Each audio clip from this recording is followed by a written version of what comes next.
Welcome to Win Online, your channel for educational videos. This is the second episode of video tutorial of Unit 2 of English Focus. I have uploaded a video of Unit 1 previously. If you haven't watched that, please watch that first. English Focus is a very comprehensive English course. It caters for all the four skills of language like listening, speaking, reading, and writing. Let me share some of the salient features of this product. This product is SLO based. There are pre reading exercises in this before every unit. Vocabulary is extensive. The book is SNC approved. And every unit has two comprehension passages and one poetry.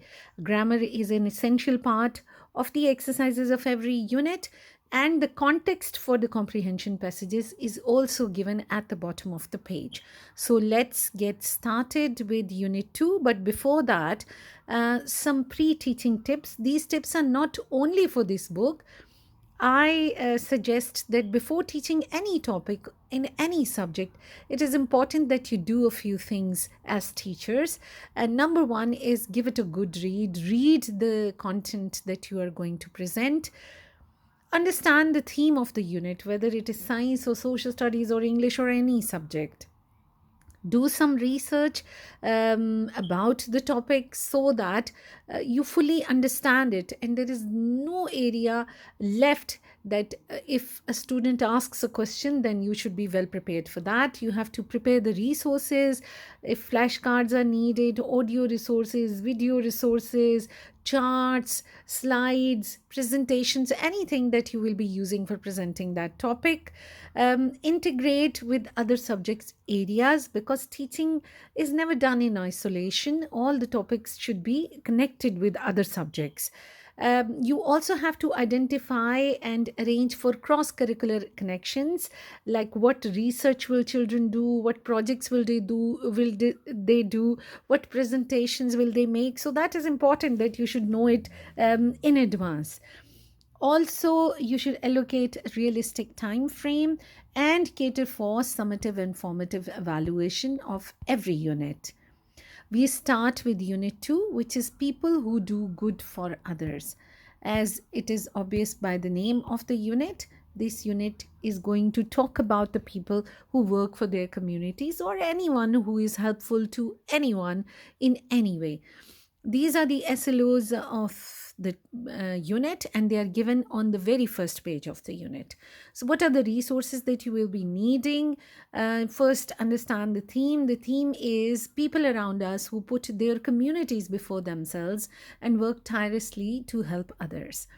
You will be needing a list of the unit vocabulary. The vocabulary is provided in the unit, but please write it down on a bigger piece of paper and display it in the classroom while teaching the unit.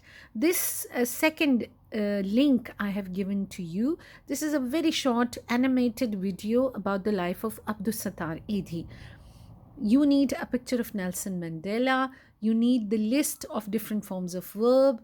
You need the names of humanitarian organizations, especially the local ones that are working in Pakistan or in whatever country that you are teaching this book. Tips for poetry recital, because poetry recital is an excellent skill, and a list of polite requests, polite refusals, and polite ways to accept a request. These all these lists are given in the unit, but it's better to write them down on a bigger piece of paper. So, day one is the day where you will be doing the pre reading exercise, and you will also introduce the vocabulary of the unit. So, vocabulary in the first comprehension passage, there are 15 words that need to be taught to the students, not only their simplified meanings but also their proper pronunciation. So, please make sure that you pronounce these words correctly. For doing the pre reading exercise, you will do an activity with the students which is called Rewind. So, in Rewind, what you will do, you will ask the students to think back from the time they opened their eyes in the morning and they got up, they woke up, to the time when they reached this class, and think of all the actions that they did and also all the people who were involved somehow or the other in helping them to do whatever they were doing. And you can start with yourself. So, for example, maybe mom and dad helped mom helped in preparing the breakfast. Dad helped in dropping you off to the school, even the watchman who opened the gate of the school for you. All these people are the people who helped us one way or the other. After this, you will uh, introduce the vocabulary, you will say the words and explain the meanings, provide additional explanation if you feel that students won't be able to understand this word. You can provide additional explanation of your own. In day two, we are starting with the reading comprehension unit, and we are doing the first comprehension passage, which is about Nelson Mandela. So, in order to do it effectively, take a picture of Nelson Mandela, print it in advance, and display it on the board. Do not ask the students to open their books. So, after displaying the picture, ask the students to tell you, ask simple questions. Who is this person? Do you know the name of the person? Which part of the world does this person belong to? Why is this person famous for? And accept a variety of answers, because the students may know Nelson Mandela, but they may not know what did he do. That they will find out in the unit. There are four things that you will be doing today. You will show the picture of Nelson Mandela and build a character profile. You will also drill the vocabulary. Now, yesterday you introduced the vocabulary. Today you will be drilling the vocabulary. By drill, I mean you will say the word, the students will repeat after you. You will explain the meanings, the students will repeat after you.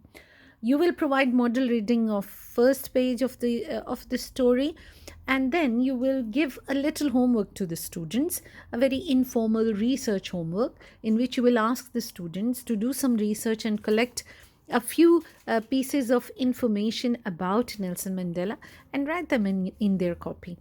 Also, yesterday, when you introduce the unit vocabulary, ask the students to note down this in their copies under the heading of Unit 2.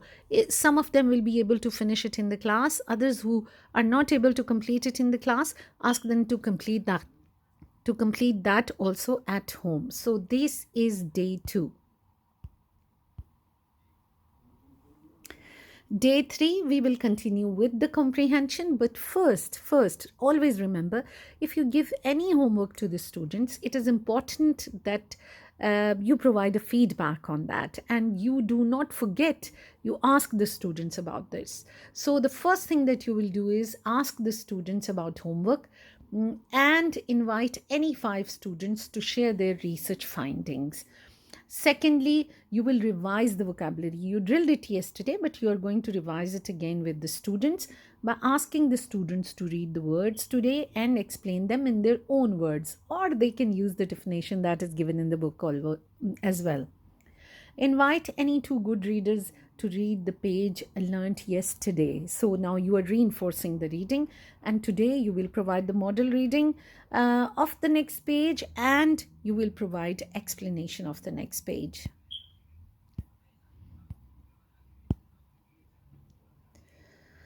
Day 4. Today we are hoping that the comprehension passage number 1 will be completed. You will start the lesson by using the same picture of Nelson Mandela that you used on the second day of the lesson. Stick this picture on the board and invite students to come and write different facts about Nelson Mandela. They can use the facts from their own research also, and they can also use the facts that are provided in the book. So this is number 1 task. Number 2, you will hide the vocabulary list. Like, I'm imagining that the list is displayed in the classroom. So today you're going to hide the vocabulary list and ask the students about the meanings of the words. You will say the words and ask the students to provide you with a meaning. Stick to English most of the time. But if somebody is really like lost for words, then they can use Urdu. Ask students at random to read the next page. At random, like everybody reads 3 lines, 4 lines, and this is the new reading page. and you will provide the explanation. So today you're not providing the model reading, the students are doing the reading.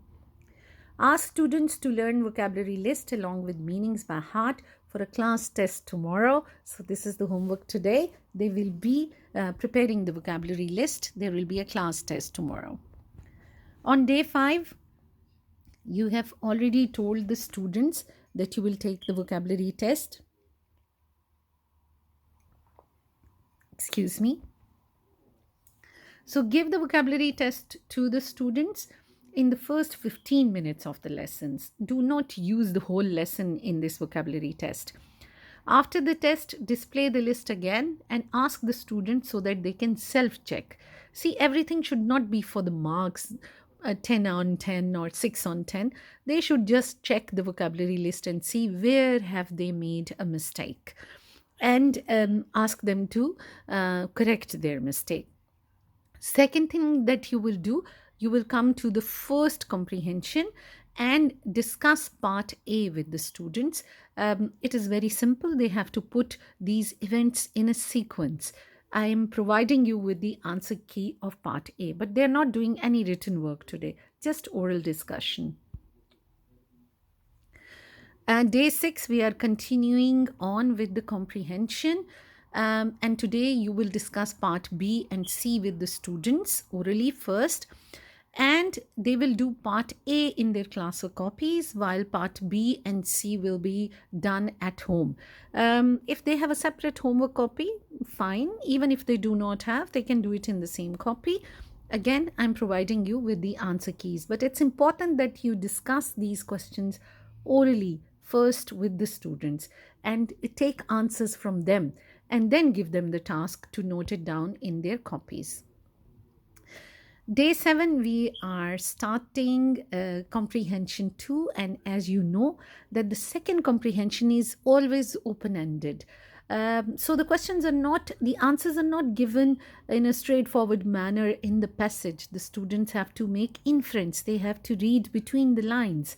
They have to understand the meaning of the things and then give an answer. So comprehension number 2, these questions are open-ended and accept a variety of answers because they are asking for opinions. So how are you going to do it? You're going to do some brainstorming and ask the students for different adjectives that they can use for describing the personality of Nelson Mandela. And write those on the board. A few adjectives I'm providing you, like resilient, courageous, committed, brave, devoted, loyal, strong, firm, anti-racist. See, we are talking about grade 7 now. So stick to advanced vocabulary, not words like good and like not simple adjectives. Provide them some good adjectives. Now ask the students to work in pairs and write an essay about the life and struggles of Nelson Mandela. So creative writing is also involved in it. Encourage them to write a draft together and then copy it neatly at home. So 2 people will be working on the draft. They will write the draft together, and after the draft at home they can write it neatly in their homework copies. Talking about day 8 of comprehension 2, again, the answers are open-ended, and today you're going to do a class debate. Divide the class into 2 groups, and the question is that is it good to resort to violence if your rights are not considered, or if you cannot get your rights? Is violence the right way to go about it? So divide the class into 2 groups. One group will be in the favor of the topic and the other group will be against the topic. Give them some time to prepare and then have a debate. Now, debate is not done like this, that one group stands and shares all their top points and then the other group. Not like that.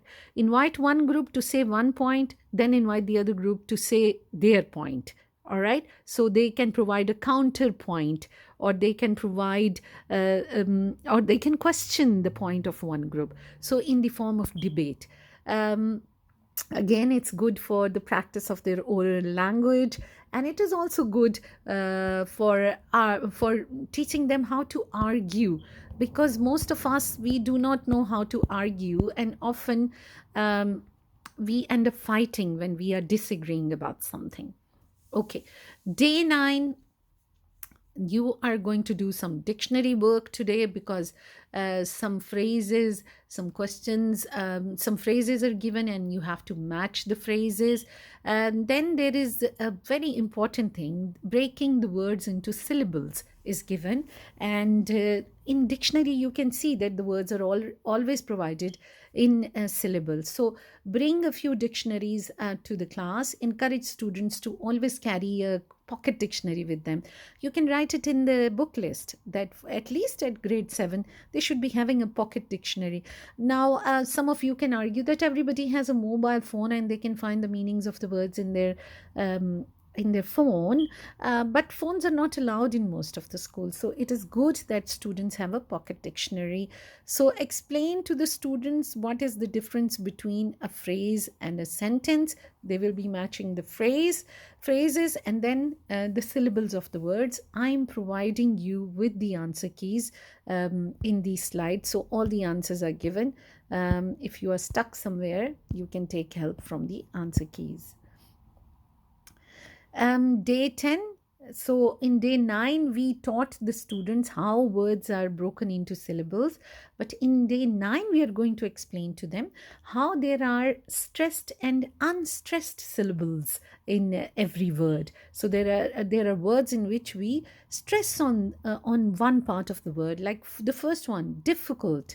So when we say difficult, we are stressing on the first part of the word.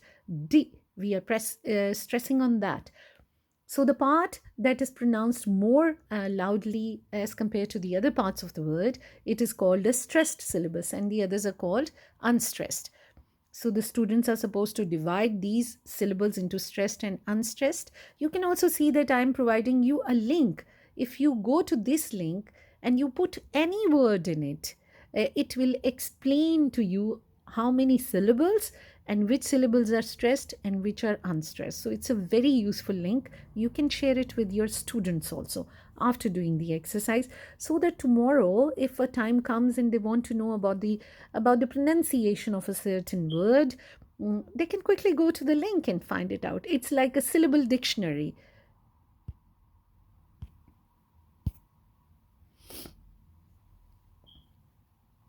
Day 11, we are starting the second comprehension passage.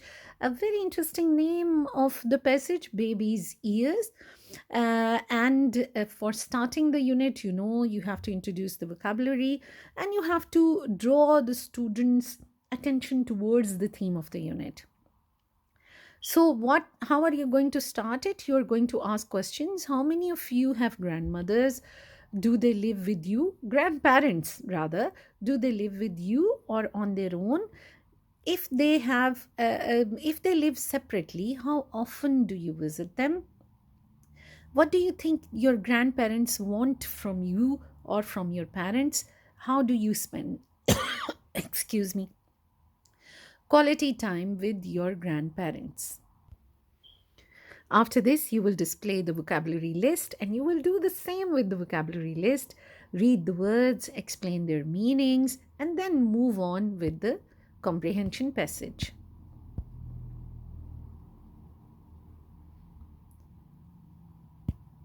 Sorry, that was the previous slide.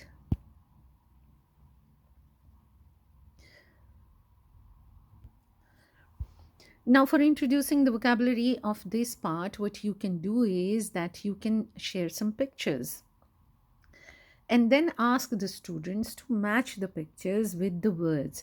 I have collected some pictures, like all the pictures of the words in this slide. So maybe you can even use the slide to show to the students, or you can take a printout of this slide and distribute it in the class and then ask the students to match the pictures with the given words, just to make it a little more interesting.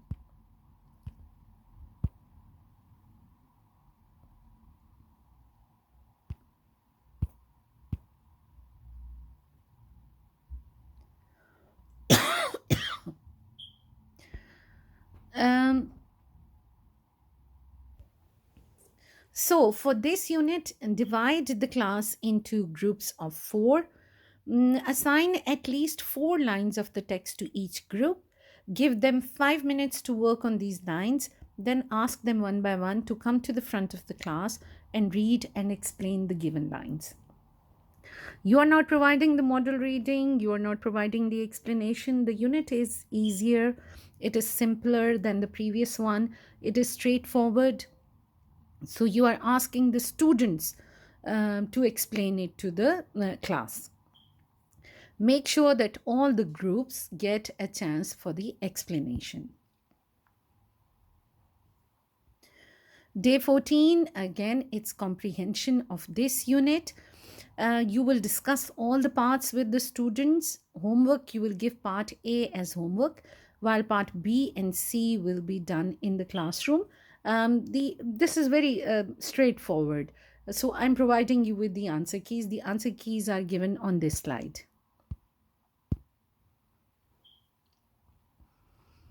On day 15, you might have noticed that our first unit that we did finished in 15 or 16 days, while this one is taking longer. That's why when I say a realistic time frame, it means that it is not possible that all the units will finish at the same time. It depends on the unit and the amount of work that is given in the unit. In this unit also, you know that the second comprehension is always open-ended, the questions are open-ended, and the students are going to share their opinion or their understanding about these questions. So accept a variety of responses, and you can choose the best response and say, okay, I agree with this response. But every student should be able to write their own thoughts, their own answer, and their own opinion about this part. Day 16 is a grammar, and in grammar, you are going to explain the simple past tense and past continuous tense to the students, talk about all the elements of this tense. Do not give a formula that add this to this and then it will become that tense. Talk about the elements, like what form of verb is used, what is used with the verb, how many different types of sentences can you come across when you are doing past tense, simple past tense, or past continuous tense. And then and the whole explanation is given in the unit, so you can use that explanation and add a little bit more from your own side also. But for your assistance, everything is given in the unit. You can see that the explanation is given on top, and then you can give part A as homework and part B as classwork.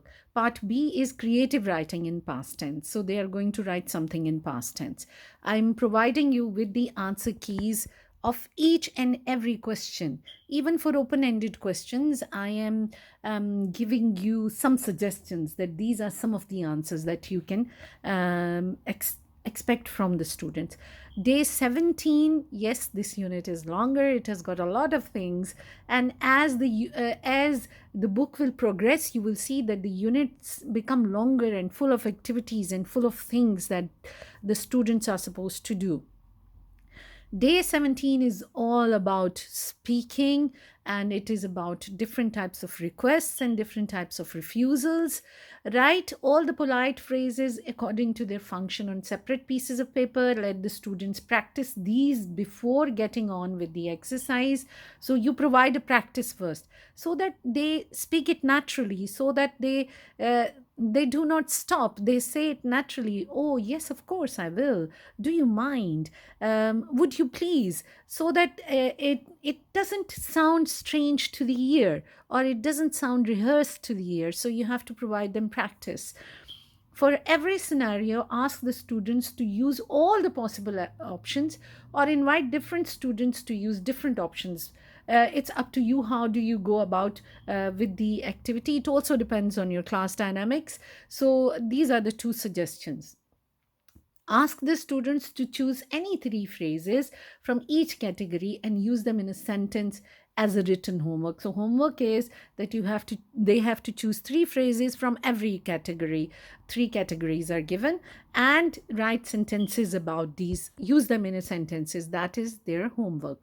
So spoken, we have combined spoken with written, and we have also provided them with reinforcement. Day 18 is about writing. We are talking about creative writing, and the students will do the rough draft in the class, and they will do the final piece at home. Talk about the elements of good storytelling and their importance. And this is all given in the book. You can see all these red things are the elements of a good story. And then beginning of a story is also given at the bottom. So encourage students when they are doing creative writing to write a rough draft first and then write it neatly. Sometimes you need to write more than one draft, and then you need to write it neatly in their copies. Do not They cannot just all of a sudden in the first go write a complete and comprehensive story without any grammatical problems. So tell them it is okay to have grammatical problems, spelling errors, sentence structure errors. These can come in the first draft, and the second draft will be the more refined one, second or third. It depends on the capacity of the students. So this is day 18. Day 19 is the poem, and in this unit, the poem is so beautiful, and the theme is so wonderful. The theme is about kindness to the animals, and this poem is narrated by a dog. So, as if a dog is saying all these things, and the dog, a stray dog, is telling about the story of his rescue, how he was stray, how he was treated unkindly by the people, and how one day a nice lady found him, and then he was treated nicely, and then he found a home. This is the theme of the poem. So, discuss the general theme of the poem, provide a summary of the poem, and then read it out with the students, explaining each line as you go. You have to explain every line.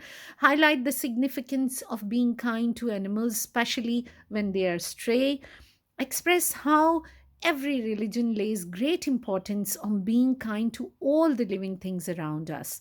If time permits, you can do the paraphrasing of the poem too. You can do the paraphrasing, like explanation of every unit, if there is time. If there is no time, no problem.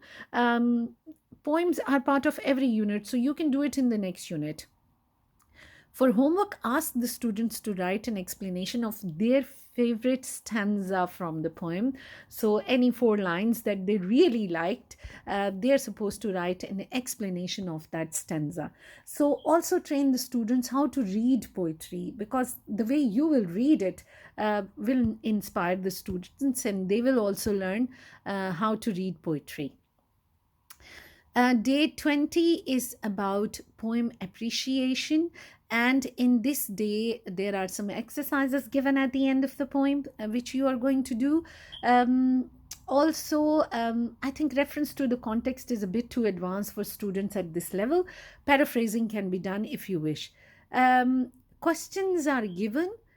These questions are about the poem. These are comprehension questions, and I have provided you with all the answers of these questions. 5 questions. No, there are 7 questions, and this is the answer key. All the questions I have provided you, and then there is an activity in which the students are going to do some research and find out the names of humanitarian organizations that are working in Pakistan. What is the name of the organization? What is the purpose? When was this organization formed? And the contact number, the basic contact of this organization.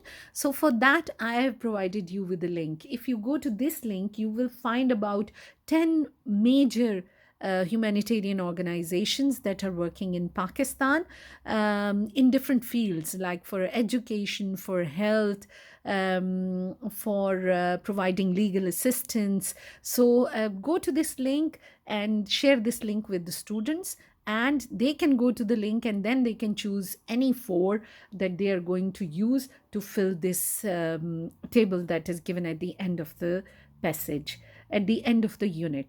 So that is all for Unit 2 of English Focus.